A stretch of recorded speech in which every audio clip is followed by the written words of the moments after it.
Cultures around the world all share their history in similar ways. Their history and knowledge are passed down orally by reciting songs and stories. In this video presentation, we will discuss such methods of cultural expression. Our main example will be the album Kassan. Topics that we will cover include cultural significance. For those who are unaware, Hassan means civilization. The album is inspired by Yaxamandam, which were stories that were recited by indigenous group of Limbo. They also go by the title Krat. Hassan provides a stark contrast between the music of a digital age and more historical music. The album links from the Western culture, colonization, and relinks with Krat epistemologies. Juma Limbu, the artist behind Kassan, grew up singing popular Indian and Nepali music.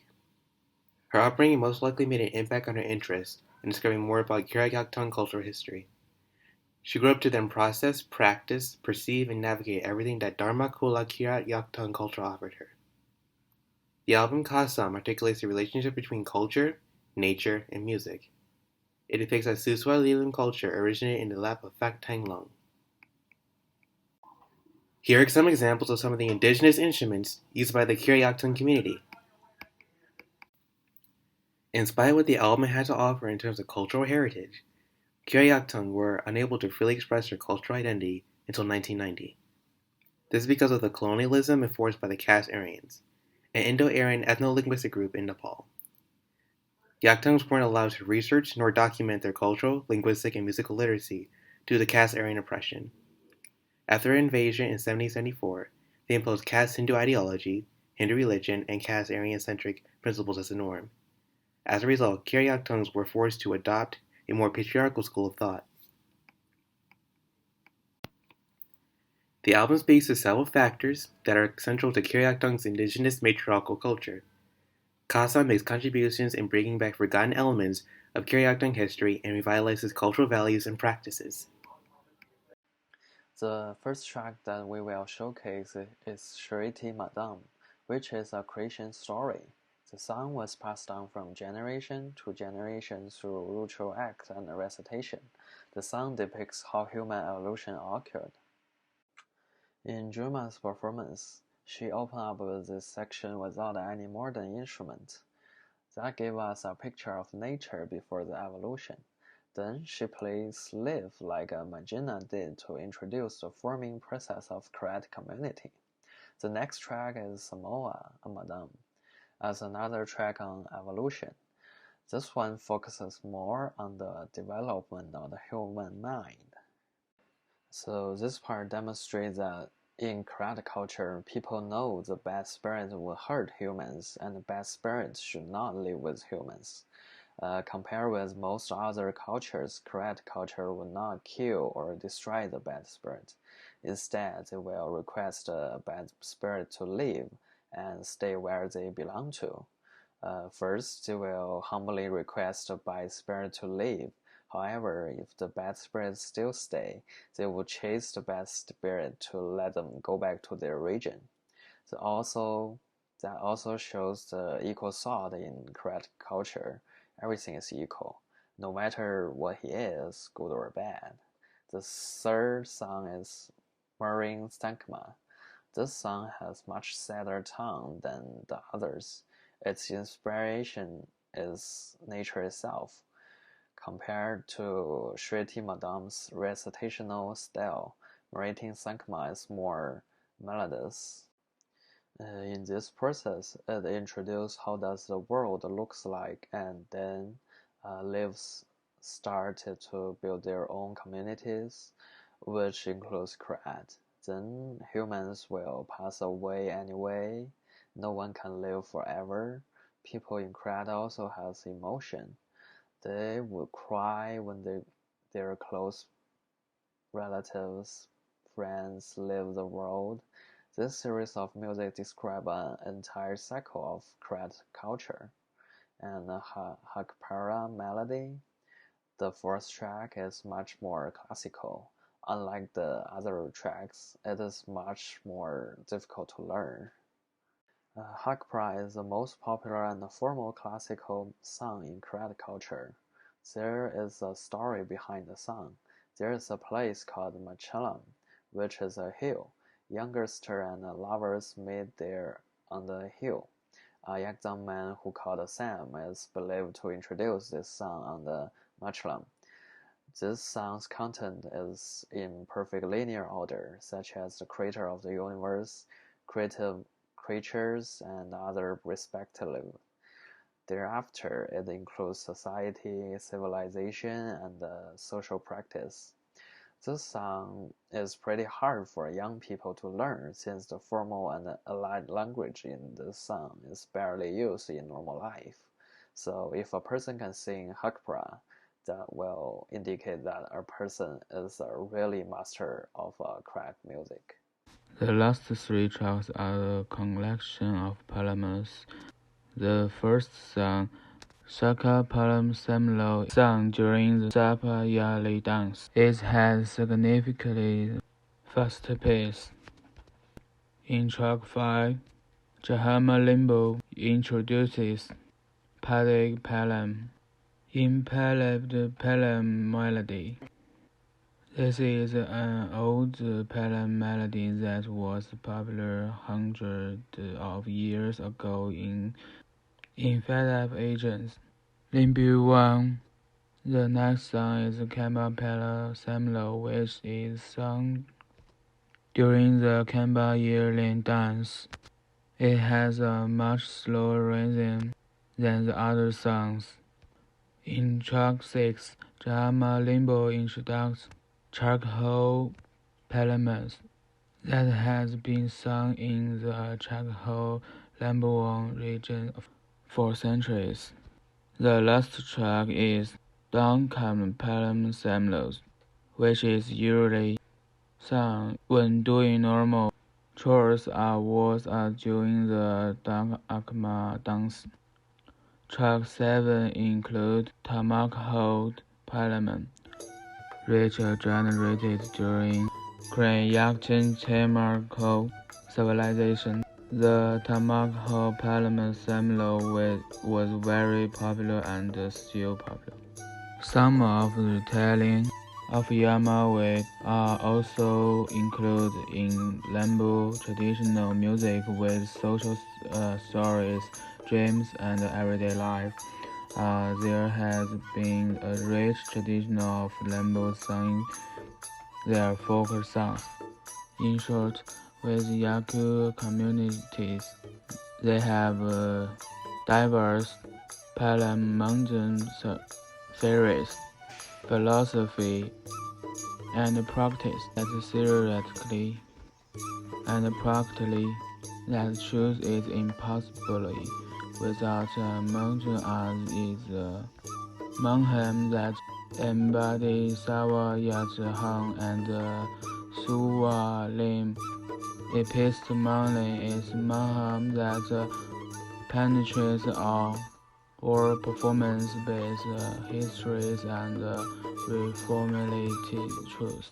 Last but not least, we will cover the Karachi Native Americans.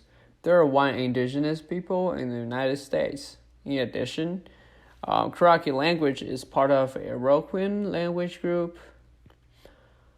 Before the 19th century, polygamy is very common within the Karachi community, especially by elite men. As a matrilineal society, Karachi women were expected to be stronger members of their community. In other words, women control the property. And their children are born under their mother's clan. And the leader of the group is always the elder lady. As custom, a married couple lives with or near the woman's family so that she can aided by her female relatives. And the wife's elder brother was more important mentor to their children than their fathers. This is because father belongs to another clan. So traditionally, couples can divorce freely but women particularly choose to divorce more than the men. But Karaki and many other indigenous groups in Western Hemisphere created stories and songs about land and animals. These songs have been passed down for generations, but much of them has been lost during the colonial period. And there are many songs that have been translated into Karaki, such as Amazing Grace, songs that live on to carry the Karaki culture along with them. Songs that live on to carry the Karaki culture along with them. So the other example was the passed-on oil culture in China. There are 55 military groups in China. They all have different cultures, different language, and different music. The Mongolian is the large group living in northern China, and Mongolia is a powerful empire with a history of more than 1,000 years. Mongolian songs are very representative of their culture and popular among the whole of China for many years. However, because of the Chinese Cultural Revolution, which was a dark period for China, some of the long-term Mongolian songs were seen as a kind of anti-communism culture, and the government totally shut it down by some political reasons. So the development of Mongolian songs was stagnated for 10 years. It was a big devastation for Mongolian music, and a great number of them were disappeared since the Cultural Revolution. However, the good thing is, after the people are allowed to make Mongolian long-term music again, and they create many great songs that we still sing nowadays. And some colleges and universities have also opened a major of Mongolian long-term music. The song is representing a vast image for grassland which most Mongolians farm their livestock in long term. It shows us how Mongolians' life looks like. They live with their cows and sheep. Most of them don't have a motor vehicle for transportation, so they would also ride some horses. They hunt for extra food as well. In addition, in this song, it also told us a short story between youngers. Overall, although this song involves lots of modern elements, it still represents a traditional lifestyle of Mongolian. The United States also uses folk music to share its culture. Traditional singers typically learned their craft through family ties in their community. Early Americans feared their folk stories and songs would be lost forever due to the introduction of radio broadcasts. A reason for this fear was that traditional songs were an integral part of daily life. For instance, various songs would accompany different parts of life, from work to religious celebration and at social occasions. This is similar to how indigenous Nepali songs such as Dongke Akma Palam Samlo are sung during daily chores. The suppression of culture after the Cass-Aryan invasion and the consequential loss of history demonstrates how important it was to maintain folk music.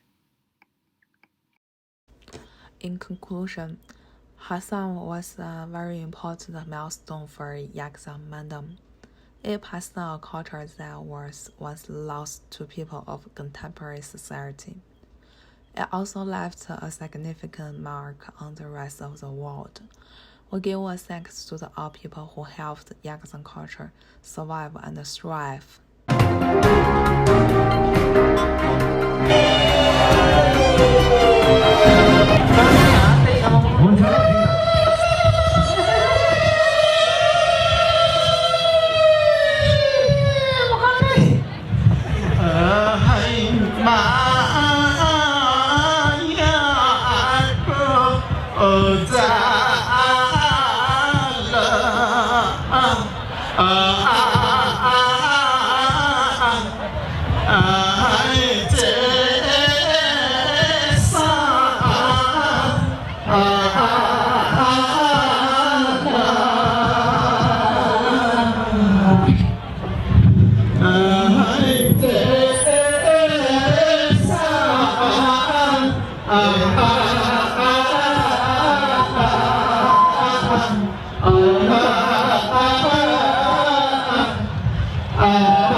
Hey yo